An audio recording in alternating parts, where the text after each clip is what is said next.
అతి చిన్న సైన్యంతోనే గోల్కొండ కోటను జయించిన బహుజన వీరుడు సర్దార్ సర్వాయి పాపన్న గౌడ్ అని పానగల్ గౌడ సంఘం నాయకులు అన్నారు. ఆయన పోరాటం స్ఫూర్తిదాయకం అని అన్నారు.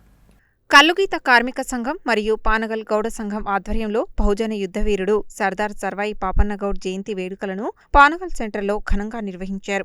పాపన్న చిత్రపటానికి గౌడ సంఘం నాయకులు పూలమాల వేసి నివాళులు అర్పించారు. ఈ సందర్భంగా వారు మాట్లాడుతూ దోపిడీకి అన్యాయానికి వ్యతిరేకంగా గలమెత్తి పోరాడిన యోధుడు సర్వాయి పాపన్న గౌడ్ అని అన్నారు. ఈ కార్యక్రమంలో పానగల్ గౌడ సంఘం అధ్యక్షుడు జేరిపోతుల యాదయ్య గౌడ్, ఉపాధ్యక్షుడు గుండగోని సత్తయ్య గౌడ్, సభ్యులు చెనగోని యాదయ్య, కొప్పు సత్తయ్య, కొప్పు ప్రవీణ్ గౌడ్, గుండగోని పాపయ్య, గుండగోని సత్తయ్య, మీనయ్య, నాతి యాదగిరి, రావుల వెంకన్న, కౌండిన్య యువదళం అధ్యక్షుడు కొండ వంశీగౌడ్, ప్రధాన కార్యదర్శి కొండ యశ్వంత్ గౌడ్, జనగాం రవికుమార్, జనగాం శ్రీను, జనగాం శివకుమార్, కొండ ప్రవీణ్, కాసగోని శ్రవణ్, సందీప్, వాసు, శివ, కార్తిక్, నాగరాజు, బాలు తదితరులు పాల్గొన్నారు.